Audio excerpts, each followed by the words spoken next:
Those were the words my friend whispered to me that night, and, though a year has passed, they still fester in my mind, shapeless and meandering like a blinded fog. When I entered his house, the lights at the front were off. Outside, the weather was still, the air thick and muggy as if waiting for a breath. It seemed as though the summer had been building toward that evening. Stifled, sweat-drenched, sleepless nights one after the other, and we just needed a little rain to clear the air. Forecasters warned us that we were in for a lot worse than that, but they had been wrong so often that many in our little suburb did not listen. I was one of them. I had received a phone call from Alia an hour earlier. It had been a while since we last spoke. A couple of years, in fact. When I answered the call, there was a momentary silence before she spoke. Her words trembled with nervousness. I put this down to anxiety. She probably thought I would yell at her, considering everything that had happened before, but now I know there was much more to it than that. After a brief exchange of reluctant pleasantries, we finally got down to the root of the phone call. Eric needs you. Those were the last words I expected her to say. 2 years previous, I had cut both of them out of my life. Alia and I had been in a relationship, albeit in its early stages, but I cared for her deeply.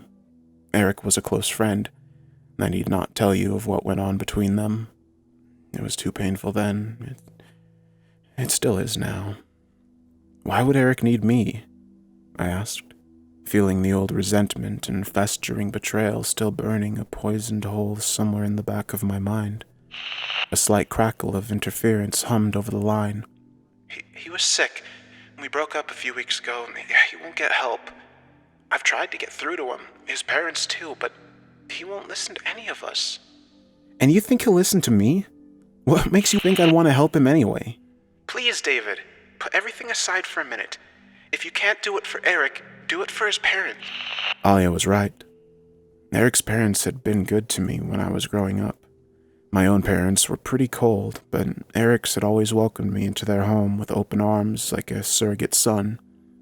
At first, I wasn't sure what help I could be, but from what Alia told me, David had been suffering from delusions and refused to seek medical help. It shouldn't have come as a surprise to me. Eric had been diagnosed with paranoid schizophrenia several years previous. It had been a tough time for everyone who knew him. After spending nearly a year in a psychiatric ward, he was released back into the community. Everyone rallied around him, and in time, with medication, therapy, and support, his symptoms became manageable. As long as he stayed away from booze and drugs, it looked like he'd be able to live a normal life. Things had obviously changed since then. Alia sounded desperate, and when she finally told me that she had split up with Eric a few weeks earlier, that softened the blow to a degree. If Eric didn't have her, then at least he could not hold her over me. I'm ashamed to admit it, but where love is involved, pettiness seeps through the marrow. It gets into your bones. As it turned out, Alia had tried to phone Eric earlier that night and check in on him, although they were no longer an item. She still wanted to make sure that he was okay while his family was out of town. She'd promised Eric's parents that she would check on him a couple of times while they were away on an important business trip. When she knocked on his front door, Eric refused to let her in, his voice sounding manic and confused. I'm afraid he's going to kill himself, Alia said, the pain in her voice evident. The fact that she still cared for him so much stuck in my throat like a jagged lump of ice. And yet, I was unable to resist the pain in her voice. She was asking me for help, and there was a satisfaction in that. Not something I'm proud of, but there nonetheless. Bolstered by this, and giving into what little affection I still had for Eric, most of it from memories of us playing together as children, I did as Alia asked, and headed over to his parents' house. The big storm weather forecasters had predicted still had not hit. We were warned that when it did, we were likely to see 100-mile-per-hour winds, which would bring with it damaged roofs, falling trees, and power cuts. Driving for 10 minutes to Eric's house, I looked at the sky, which was a deep purple red, with night about to fall. Above, the clouds moved swiftly like sea foam on a torrent, while down at ground level, things were deadly quiet. Pulling up outside Eric's family home, I got out of my car and was immediately struck by the smell of ozone in the air. I'd always loved that smell, and the charged feeling only present before a storm, but in the back of my mind, I knew I could not hang around for too long. Hopefully, I would get back to my own place before the storm hit. When I reached Eric's front door, I expected to knock, but as I raised my hand, the door opened slowly. There, standing in the light of his hall, was my old friend. His black hair was longer than I remembered, reaching down to his jawline, which was covered with stubble, and his eyes were red as if they'd been up all night or crying. Probably both. His unshaven face stared at me in disbelief for a moment, and before I could so much as muster a hello, Eric reached out and wrapped both arms around me. He held me close and let out a short whimper as if overcome with emotion. The smell of tobacco and sweat from him was strong and sickening, and immediately those smells conjured up an image of Eric, awake for several nights, smoking, pacing, trying to figure out some horrid delusion. "It's good to see you, David," he said, letting me go and ushering me inside. "I've missed you." Deep down inside, I still sheltered resentment towards him for stealing Alia from me, but seeing him in such a state of distress, I felt the older feelings of care and friendship returning to me, like blood flowing to a limb long gone to sleep. A tingle, and then a surge of emotion. I'd forgotten just how much I had missed Eric, too. His parents' home was a good size, a 4-bedroom townhouse. Eric's mother had made a tidy sum as a real estate agent, and so the street they lived on was one of the more affluent in the area. Since Eric's breakdown, he'd been living with his family, but they were away on a business trip for a few days. I suppose they needed to get on with their lives as much as anyone, and that had left Eric to delve deeper into his delusions. I followed him down the hallway. As I did so, I noticed that the cellar door was open slightly. A solitary light bulb glowed at the foot of the flight of the stairs, burrowing under the house. As I peered down there, Eric turned to me and reacted quickly to my curiosity. He reached across and pushed the cellar door shut. As he did so, a draft caught the light bulb dangling below. It moved slowly like a pendulum, catching wooden beams and boxes with its light, spreading shadows momentarily before the door clicked shut. "How have you been, Eric?" I asked, walking through the doorway into the living room, slumping into the armchair. He didn't answer me at first.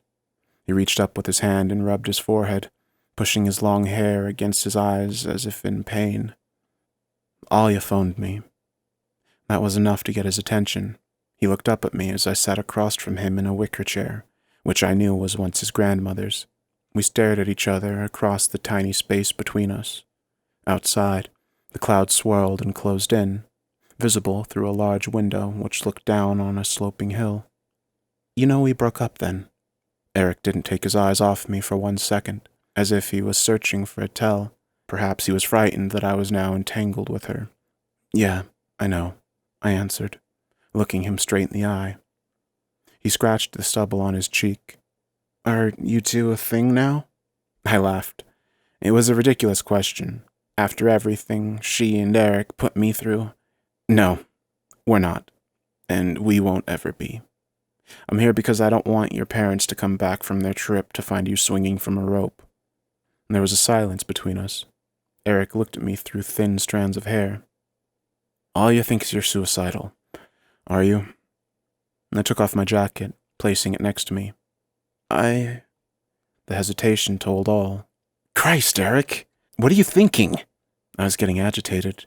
I had hoped that I would come to see him and find that Alia's claims were exaggerated, but his sullen expression, the fact that he had not washed for days, and the look in his eyes, there was every chance I'd have to phone an ambulance and let a psychiatric ward deal with him. "You don't understand, David. You can't." "Try me." I moved to the edge of my seat, clasping my hands. "Eric, I'm here to help you. Believe me. I wouldn't be here if I didn't have to be." Sighing, Eric rubbed his eyes, as if to rid himself of tears or tiredness. Perhaps both. "Just promise me you'll stay away from Alia. I don't think I could cope." "And I could?" "You don't understand, David. I'm on the edge here. One push and I'm finished. I've no interest in her. She left me for you, Eric. You're best done with her. We both are. Now you're gonna tell me what's happening or what? Have you been taking your medication? A look fluttered across Eric's face. Guilt, shame, helplessness. Take your pick. There's your answer, then. I was relieved that there was a solution. Where are they? You need to start taking them to help balance you out. You know that. It's not the medication, David. He now glazed across at me intently. It's... You won't believe me. Something then tapped against the window. Eric recoiled back in his chair, his eyes wide with fear. What's that? It was almost dark, and something outside was attracted to a lamp which sat next to the window. It's just a moth or something. Is it? Eric asked. Well, yes, I assured him, as the indistinct shape now moved off. What else would it be? Oh, God. Eric started whimpering, bringing his hands up to his mouth. He stared at the rich red carpet at his feet and shuddered, as if a great anxiety were trying to escape from inside. Seeing Eric like that, I could not help but feel pity for him. The illness had robbed him of his mind in the past, and now it was threatening to do the same again. Eric, please, just tell me what's upsetting you. Maybe I can help. At first, he seemed unresponsive, but after fetching him a glass of water, he finally gave in to my requests. His only stipulation was that I had to be open-minded about what he had to tell me. Sitting forward on the edge of his chair, the night now in full effect as the wind began to howl outside, Eric told me his tale. Everything was fine up until a few weeks ago. Things seemed great with Alia. My parents were really pleased because we were talking about getting a place together. I think Mom and Dad feel it's time I try to get back out on my own 2 feet. With Alia, anything seemed possible. I'm sorry, David. I know it's not fair to go on about her to you. I just mean that I've been stable for a good while now, and I was really ready to move on with my life. Every day I go for a long walk. It gets the endorphins going, helps my mood. The doctors say exercise is critical for mental health. I've really felt that. It's made a big difference. I go for a walk and listen to a podcast, Joe Rogan, or Duncan Trussell. That walk is something I look forward to each and every day, but on that day, about 3 weeks ago, it was different. I had just finished listening to something on my phone when I came to my usual spot, just next to Kings Park train station. Now, normally I walk back up past the primary school and up towards home, but something caught my attention. I know it sounds weird, but I thought I could see smoke coming from the railway bridge. From the street on top, at least. I mean, you ever looked at a road on a hot day and you see the haze coming off of it? Well, it was like that, but there was a kind of black fuzziness to it. Like some of it was transparent and the rest not. I thought something was burning, so I walked across Kings Park Avenue and ended up standing at the edge of the bridge. When I got closer, I couldn't believe what I was seeing. There was no traffic around at that time, but I swear to you, David, I saw this black haze in the middle of the road. There was no fire. It was just sitting there on top of the road surface, about 3 feet high. Looking around, I was alone with it on the bridge. I started to walk towards it, and as I did, things got stranger. I could hear my footsteps, but they sounded sort of muddied, deeper, and stifled somehow. No echo or nothing, like I'd walked into a small room. I looked up and the sun blinded me for a second. It was brighter than before, but I swear it was like I was looking at everything through water. You know how it bends light? Then the black haze, the smoke, whatever it was, it started moving off to the side. It mounted the pavement and then reached the wall above the train station. It started moving. I swear to God, David, it started moving like a person or an animal or something, like it had hands. It climbed over the wall and disappeared over the edge of the bridge. There was another silence. I guessed that Eric was waiting for me to react, but I didn't know what to say except, "Eric, you're hallucinating again. That's all it was. You need to take your medication." Eric looked at me with pleading eyes. "No, it wasn't a hallucination. I swear it was real." "And this is what's been on your mind." Eric calmed for a moment and sank back into his chair. "As soon as it disappeared under the bridge, everything went back to normal. I ran home in a panic. I thought it was a hallucination. But, David, I was still taking my medication then." That made things worse. If Eric's medication was wearing off or he was relapsing, there was no telling how bad he would get. I had seen him at his worst years before. It took him and his family years to get over it. "Eric," I said, not sure what I was going to say next. "Let me finish. I need to get this off my chest. I wish I'd been able to leave what I saw at the back of my mind, but over the next couple of days, I started to obsess about what I'd seen. I'm not doing a very good job of putting it into words, but I kept thinking about the haze coming off the ground and the black smoke inside. I couldn't stop thinking about how it climbed over the wall like it had arms." "You went back?" I asked, knowing the answer before I'd even asked the question. Something tapped against the window again. Eric looked at the sheet of glass, his face drained of color. The outside world was now a deep, abyssal black. Orange streetlights from the city beyond the only reprieve. Sweat dripped from my friend's forehead, and his mouth began to tremble. "Eric, look." Standing up, I walked over to his side and pulled the tall lampstand over the glass. There, a large moth bumped against the glass, feverishly trying to reach the light. "See, it's just a moth. It's nothing to worry about." "Can you be sure?" said Eric, slumping back into his chair, looking exhausted. Moving back to my chair, I sat down, ready to continue the conversation. "What happened when you went back to the bridge?" "I couldn't help myself. I had to see if it had just been all in my head." "And what did you see?" "Nothing. I saw nothing." "Well, there you go, Eric. It's just a one-off incident. I'm sure once you take your—" Eric cut me off. "I saw nothing, but I heard something." The delusion had obviously taken full hold of my friend, and I worried that it was becoming more likely, as the storm closed in, that I would have to phone an ambulance or have him committed or sectioned. "What did you hear?" I said, hoping that by talking through it, I could persuade him out of his obsession. "I got to the bridge. It was raining, but not too heavy. There was nothing out there, just a couple of parked cars and someone walking with an umbrella on the other side of the street. Part of me was delighted that I couldn't see anything, but another part, it wanted to know more about that strange thing on the road. When I reached the section of the wall where the thing had climbed over, I hesitated for a second. The wall was too high to peer straight over, but it was just above one of the arches where the train line runs through. I stood there for a moment, waiting.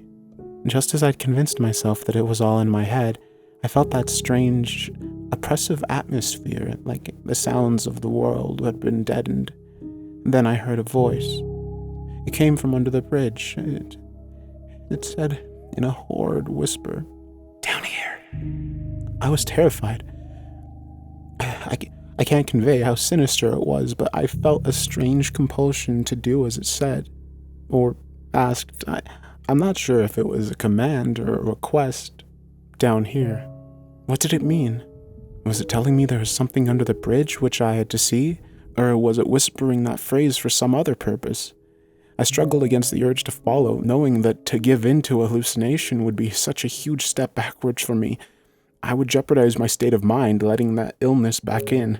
So I came home, but with each step towards my mom and dad's house, the thought that it wasn't a hallucination tugged at me, that I'd witnessed and heard something incredible. Those thoughts wouldn't leave me, and so the next day, I knew I'd have to return. I'd have to find out what it was without facing it, without putting myself in danger. I hoped that I would find nothing, and so then I could be sure that it was all in my head. Rain now joined the wind outside, tapping the glass furiously like 1,000 unseen fingertips. Well, it looks like the storm has arrived. My heart sank a little. I had hoped to avoid driving home in it, especially given the weather warnings.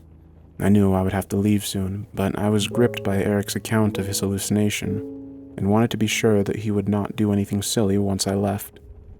Just a little longer, I thought.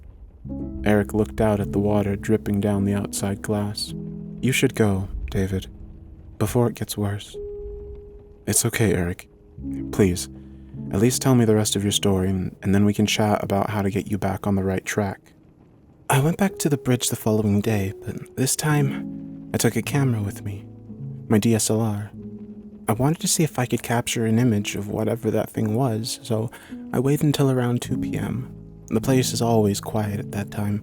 No school kids running around on their lunch break, no one else coming and going from their work. And I got to the bridge, and he trailed off for a moment, turning his attention to the window, where the rain now lashed against the house outside. There was a look on his face, just a flicker, as though he saw something, before shaking his head slightly and whimpering a few words to himself. I never heard what it was, but it had all the hallmarks of someone reassuring themselves that all was well with the world, even though trouble clearly brewed. Composing himself, he continued. At first, I stood there where the thing had climbed over the wall, just waiting to see if anything was said, but all I heard was a train moving underground and stopping at the station before heading off to Glasgow Central. So I walked down the station stairs and took a couple of shots of the stone arches from halfway down. I'd never been afraid of that place before. We used to play around there as kids, you remember? I mean, Kings Park train station can be a little isolated, but apart from that, in fact, I'd always enjoyed getting the Newton train on my way home from town, but something was different about it. Looking at the stone arches, I could see where the train passed under the bridge, but I realized that was not where the haze would have hidden. On the embankment, directly beneath that part of the wall, was another half-arch which was covered by overgrown thorn bushes. There's no train line through there. You know what I'm talking about. We climbed down there a couple of times when we were kids. Remember? I laughed. That was something I had long forgotten about, but it was true. We had climbed down there once. I remember being edged on to run across the train tracks. When we had gotten to the half-arch, we found it filled mostly with soil, but there was a pretty big space inside. It was dark and spanned the width of the street above. Once inside, you could stand up. It felt like another world in some ways. When Eric and I had been kids, we built countless dens around Kings Park and found several places away from prying eyes. Those were secret places where we would visit, a crowd of friends feeling like a group of bandits in our hideouts. That thought was exciting, but we didn't frequent the half-arch under the bridge very often. It was too dark, too cold and damp. I think we were about 12 at that time. I remember we found some smudges in the soil, which our friend Stuart swore were footprints. I guess we only went back once or twice after that, and we found more markings in the ground. We decided we didn't want to run into the owner down there in the dark, away from the world. That, and the trains passed through the main archway, which we were about a foot of solid stone away from. The place vibrated like hell. The noise was deafening. I remember thinking I could feel my insides moving as the trains passed. It was not a pleasant sensation. Did you see anything in the half-arch? I asked. Not at first. Eric scratched at the stubble around his chin. I took 2 pictures and checked them on my DSLR. I could only snap the opening of the half-arch. It's further away on the other side of the train tracks. There was nothing unusual about the photos, so I turned to walk all the way onto the platform and see if I could get a better view. The train station was empty. Again, I took a few pictures on the edge of the platform, but all I got was the blackness of the opening under the bridge. The train neared, and I heard the high-pitched whine on the tracks before it reached me. When it stopped, a few people got off, not many. Then the train continued on its way far down the line towards Glasgow Central. When I turned to look at the archway once more, I was struck by what I saw. A form of some kind peeking out, glaring at me from the archway. A transparent haze with something black like smoke or mold at the center. Quickly, I raised the camera and took a picture as it moved back under the archway, and then it was gone. Let me guess. I said. When he looked at the picture, there was nothing there. A wry smile crept across Eric's face as the storm, wind, and rain and all was now in full effect outside. He stood up excitedly and rushed out of the room. Moments later, he returned, camera in hand. With a click, the camera powered on, and a dull glow emanated from the LCD screen, uplighting Eric's face like a macabre gargoyle as he smiled down at his work. "Here," Eric said. "Take a look for yourself." Handing me the camera, he sat back down in his chair, the excitement in his face now diminishing, replaced once more with worry. I looked down at the LCD screen. It was indeed a picture of the half-archway under the station bridge. At first glance, I could see nothing, but as I zoomed in, sure enough, there it was. The shape of some description cast in shadow. It was difficult to make out. In fact, it could have almost been anything. "This is your ghost?" "Ha!" Eric proclaimed. "A ghost? Who knows? Maybe that's exactly what it is. Maybe it isn't. Maybe it's something we're not meant to see, and for some reason I was unlucky enough to cross paths with it on that day. Something which usually stays out of sight. Now it doesn't want me to go on telling people about it." "You're putting far too much weight on a blurry image, Eric. It could be dirt on the lens, or an insect moving quickly in front of the camera." "No!" Eric was getting angry. "Look at it!" He stood up and practically leaped over to me. "Look at the shadow cast across it! That's from the bridge! Whatever it is, it was there, and it's under the half-archway." The wind battered against the window, the glass reverberating, and with it a flash of lightning across the sky. Eric turned to it for a moment, then returned his gaze to mine, standing above me. "You should go. You don't believe me, and this storm is only going to get worse." "It's not that I don't believe you saw something, Eric, but look at it objectively. Either you saw something otherworldly that can't be explained, or you hallucinated, which has happened to you before when your medication needed tweaking. Which seems more likely?" "It's nothing to do with my schizophrenia. It has everything to do with the thing under the bridge." His voice trailed off for a moment, as if a distant threat made itself known in his mind. "David, it spoke to me. It said, 'Down here.' It wants me to go somewhere. I can feel it." "Have you been back to the bridge since you took the photo?" He shook his head.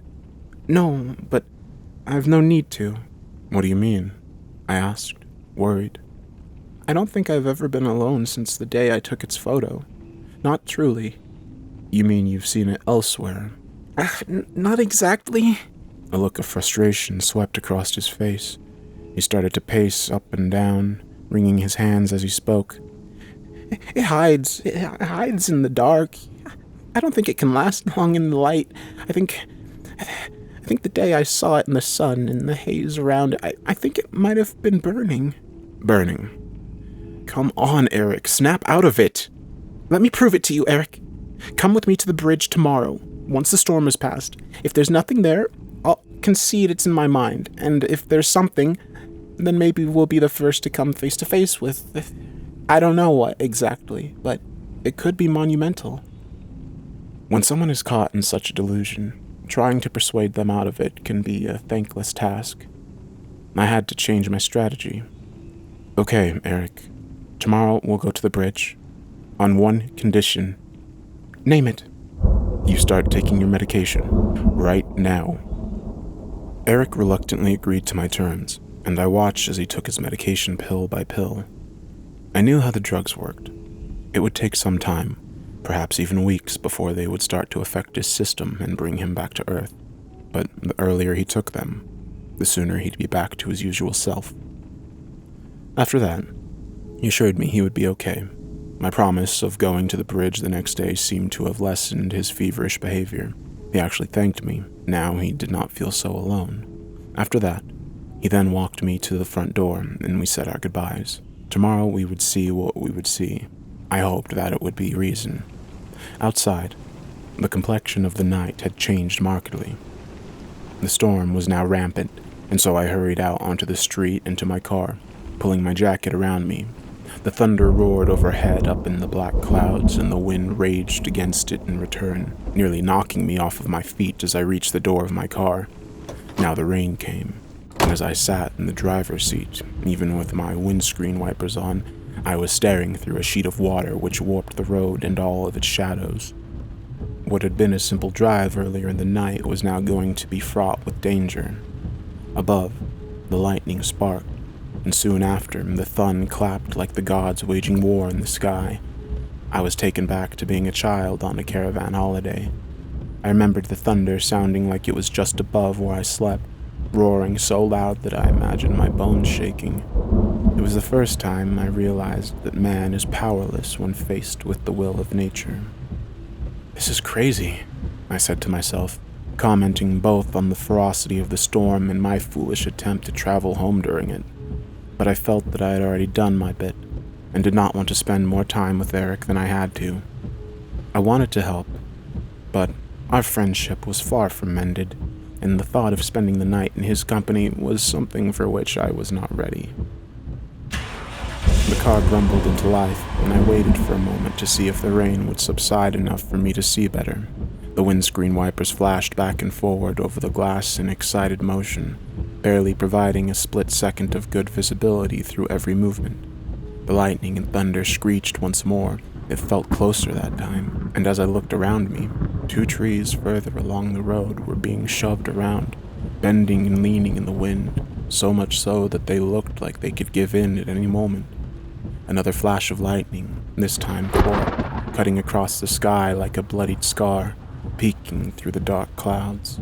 Just as I concluded that the weather was not going to get any better, in fact, it looked like it was getting worse, I turned my attention to Eric's house again. The lights were off. The storm must have caused a power cut, as the other houses on the street were also now bathed in darkness, and the street lights were no longer working. "He's an adult," I said to myself. "He can take care of himself." And the thought of something he said earlier in the evening. It hides in the dark." I betrayed myself for even considering it. No, whatever he saw that day under the bridge was a hallucination. But now, stuck in the dark, I had an image of Eric in my mind, besieged by his own illness, seeing and hearing things that were not there. Frustrated with myself that I could not just drive away, I opened the car door to the elements and headed back towards Eric's house. The street was in complete darkness, the only light source the increasing cracks of lightning, which drew hideous caricatures of the world around me in shadow. Taking out my mobile phone, I turned the flashlight function on and used the underpowered narrow beam to light my footsteps as best I could. A gust of wind blew towards me, and in it, I found it difficult to breathe. I walked at an angle against it, passing a tree which groaned under the weight of the wind, which itself swirled around everything, consuming it in an elemental roar. Quickly I moved down the garden path, and finally, I reached Eric's front door. I was expecting to have to knock, go in and make sure he was okay, perhaps even reluctantly spend the night until the power came back on. But when I reached the front door, it was lying open. The wind now carried the rain into the open doorway. All I could see was the blackness therein, and presented with it. I felt nervous about going inside. "Eric, it's David. Are you okay?" I shouted, trying my best to be heard over the storm, but nothing was said in return. Moving inside, I was cautious of where I was stepping in the dark, the house a mirror image of the world outside, the ferocity inverted. The space was still and lifeless. "Eric!" I shouted again. A door creaked along the hallway from me, and so, phone light in hand, I made my way towards the living room where we had spoken before. The 2 chairs in which we had sat now lay empty. The glass of water which Eric had drunk from taking his pills lay on the side, the remnants of the water dripping onto the floor. I was about to shout Eric's name for a 3rd time, but something stayed my tongue. A feeling that someone was watching me. Footsteps now quickly sounded behind me. They rushed down the hall, and then they were accompanied by the sound of a door opening. Turning to the hallway, I couldn't see anyone there, but now something had changed. A door halfway along the wall was now open. "Eric!" I whispered under my breath, almost scared by the idea of what might answer. I cannot explain the irrational thoughts which were running through my mind, clamoring for images and forms while surrounded by the nothingness of night. Mentally filling the void with something tangible. Walking towards the door slowly, I peered around it and saw that it led down into the cellar. A steep set of wooden stairs delved below the house. "Eric! Are you there? Eric, are you there?" I finally said, my voice louder this time. I thought I heard an almost inaudible creak below, but it was quickly drowned out by another crash of thunder. The wind howled like a banshee, finding cracks in the building through which to seep, and I was gripped by uncertainty. I could have ran, or at the very least stayed upstairs. Perhaps I should have, but the gnawing image of Eric cowering, terrified below, was enough to shake me into action. I resented him for what he did to me, for taking Alia from me, but I knew how debilitating his illness was, and I could not in good conscience leave him to it, or it to him. Warily, I descended the stairs, knocking the dust from them as I did so. They were evidently rarely trodden, but there was no doubt that Eric had used them recently, perhaps just moments before, as I could see large smudges and patches of dust which looked like footprints on each step. My own footsteps sounded like dim remnants of the thunder outside, with the dark storm of the unknown waiting for me at the foot of the stairs. Lightning clattered near the house again, the momentary spark shining through a small vent near the roof of the cellar. The light on my mobile phone was not enough to illuminate the entirety of the room, but from what I could see, I was amazed how empty it was. The floor was like powdered concrete, the occasional cardboard box sitting upon it, filled with childhood memories and toys. A thick layer of dust covered the little that was there. It was clear then that the cellar had never been converted into a habitable part of the house. There should have been no one down there, good or bad. But the sight of a darkened doorway in front of me filled me with dread no less. Ducking underneath, I found myself in another empty room, the walls made from old reddened brick, but the color was dampened by the dust. The cellar was a copy of the house above, like a dark twin. The same layout, the same rooms, the same hallway at the center, but while the house above was filled with things of the living, the cellar was filled with their absence. "Eric?" I whispered now. I'm not sure why. I've never been one to be frightened of the dark, not since I was a child, but down there in the darkness, while lightning crackled high up in the atmosphere, I felt justified in my caution. The sound of a foot scuffling the powdered concrete floor sent a cold shiver through my veins.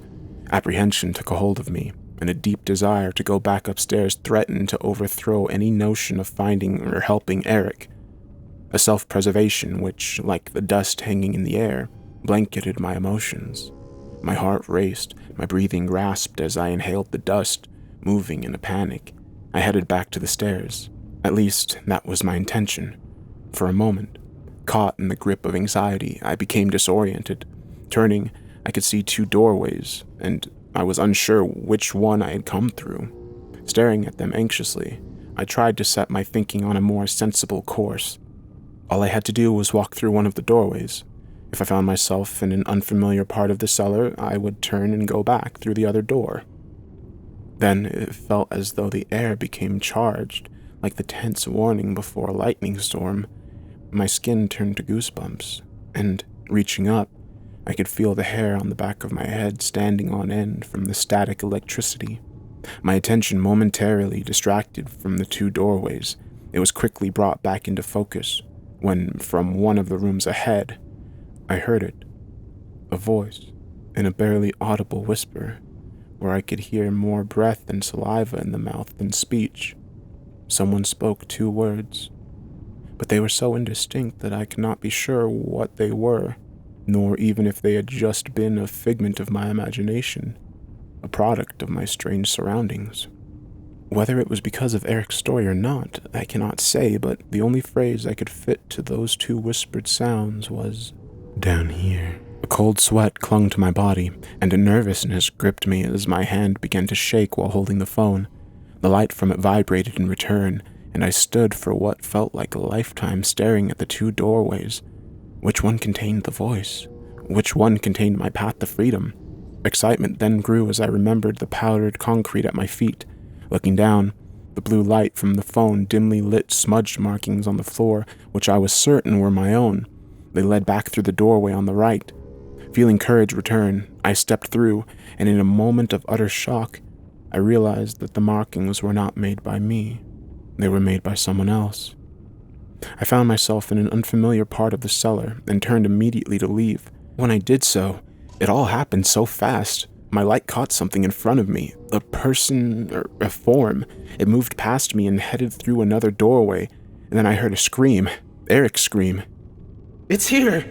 He shrieked, manic, clearly in the throes of his delusion.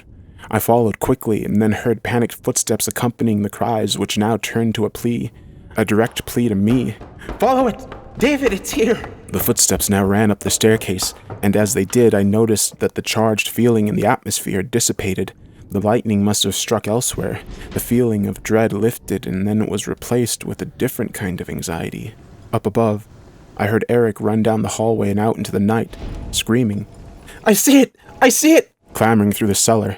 I finally found the staircase, and, relieved that I was leaving the dark place behind, rushed up them in pursuit of my friend. I gave chase and headed out into the night.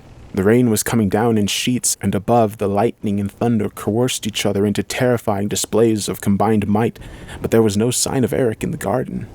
The water streamed down my face, making it difficult to see as the wind battered me from left to right, a swirling, invisible force intent on leaving no stone unturned. Rushing out to the street, I looked again, and at the top of the hill, some way away, I saw him. Eric was running through the night. He had too much of a head start, and in any case was faster. I would never catch him on my feet. A gust of wind and rain buffeted me around before I finally reached my car and got inside.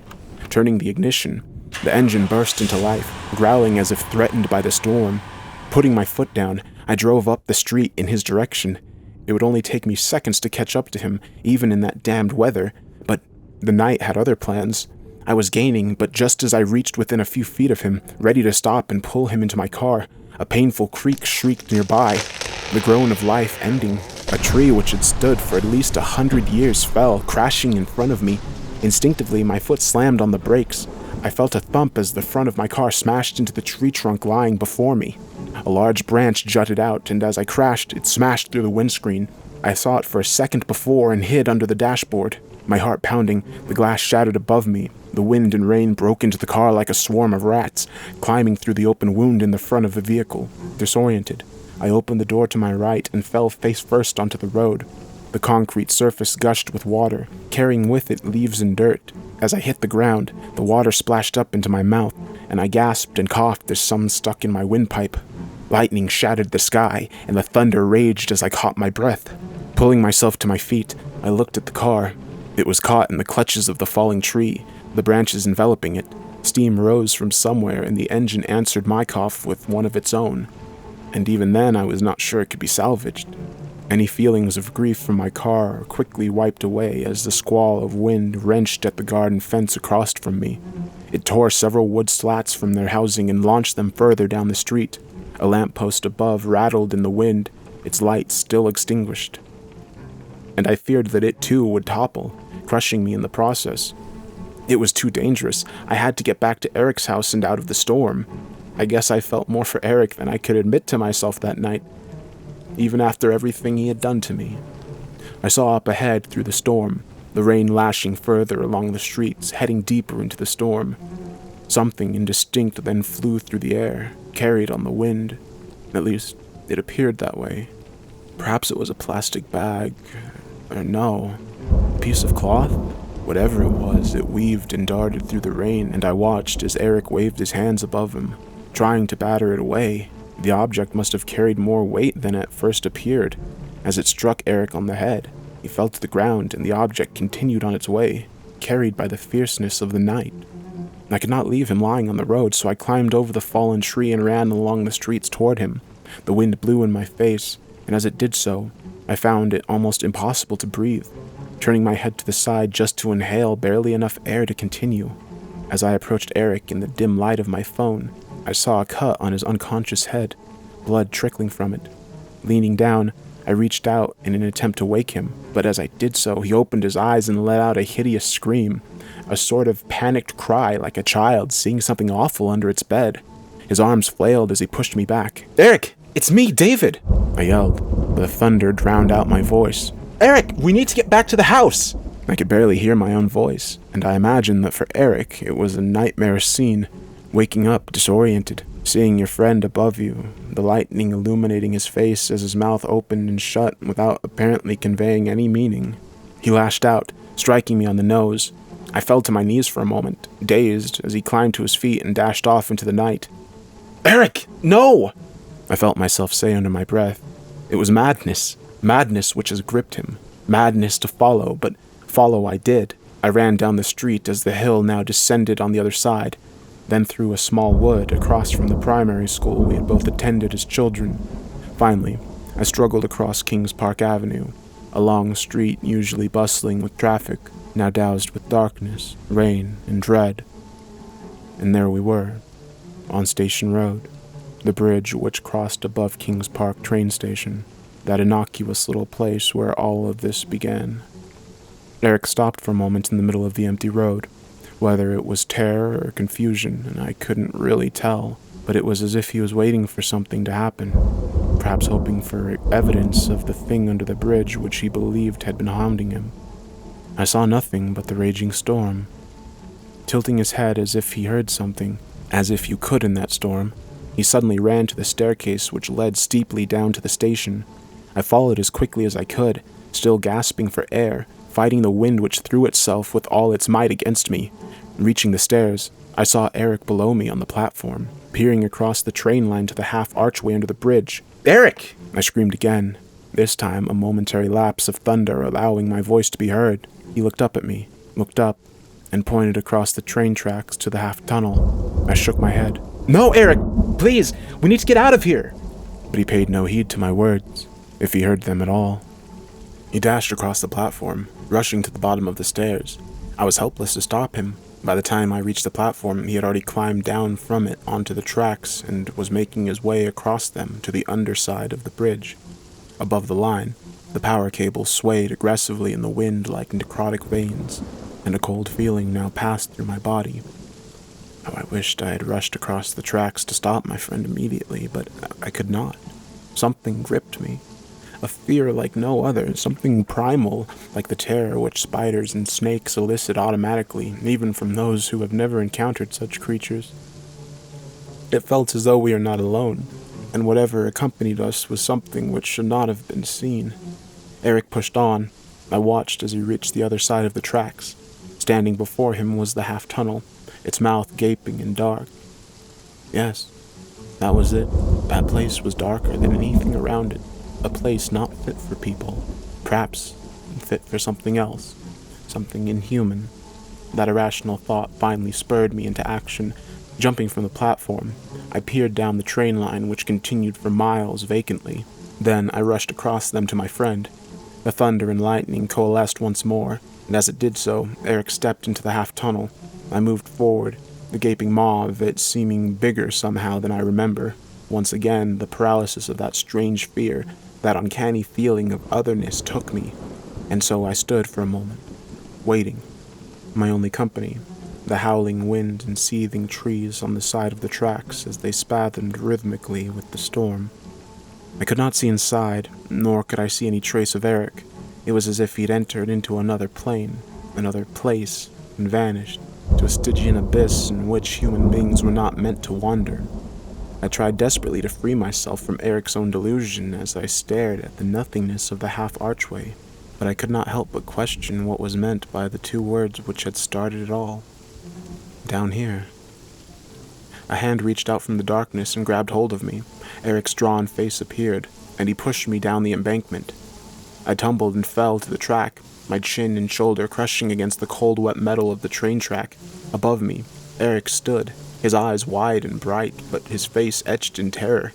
He said something, and the elements covered it like a shroud. "What?" I said, standing up, feeling blood gushing from my chin. He spoke again, this time more fervently, but again I could not hear him for the storm. Rushing forward, he pushed me away again, pointing at the stairs to the road above. He screamed and yelled, his arms flailing, glancing back several times to the mouth of the half-tunnel, but I could not hear him. All I could see was the fear in his face.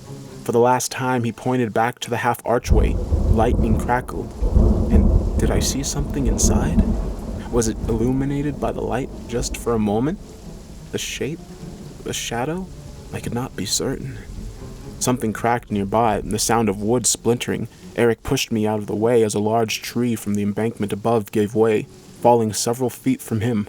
I watched in horror as the tree cut through the power lines above, cut through them in sparks of electric blue, and then swallowed Eric whole.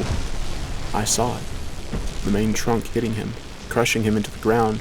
The power lines flailed around, thousands of volts emanating from them, the electricity like an enraged prisoner unleashed.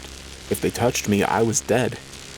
Instinctively, I pulled myself quickly back onto the platform and fell onto my hands and knees, scrambling away.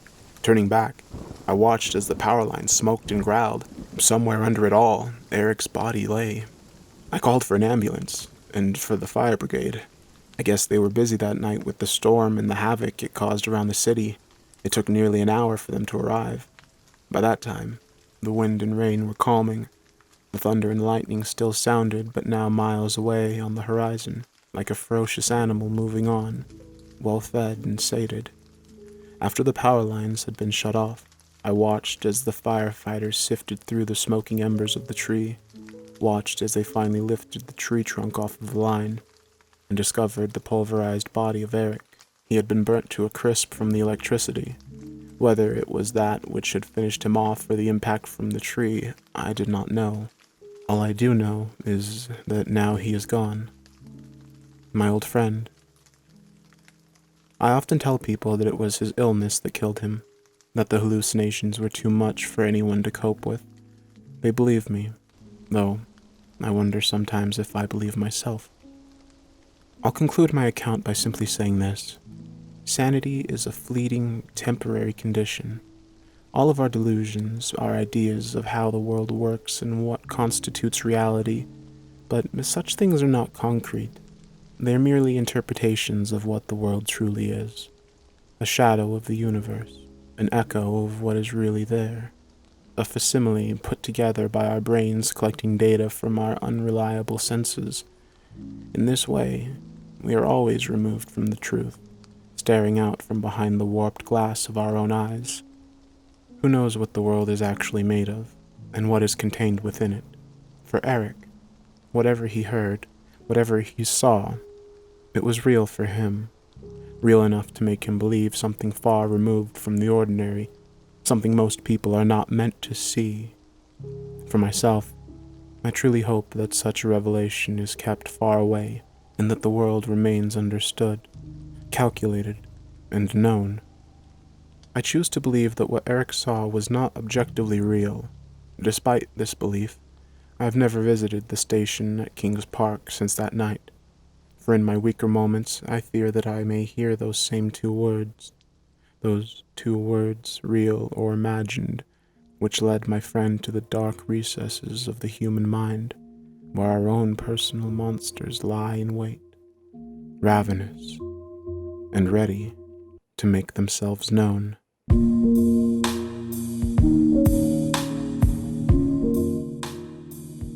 I hope you enjoyed this story and the music that I composed for it. If you did, make sure to like the video and leave a comment letting me know what you'd like to see in future videos. And if you didn't, let me know what you think I can do to improve my narrations or videos. And make sure to look in the description for the author information so you can see more of their work if you'd like. With that said, have a good night.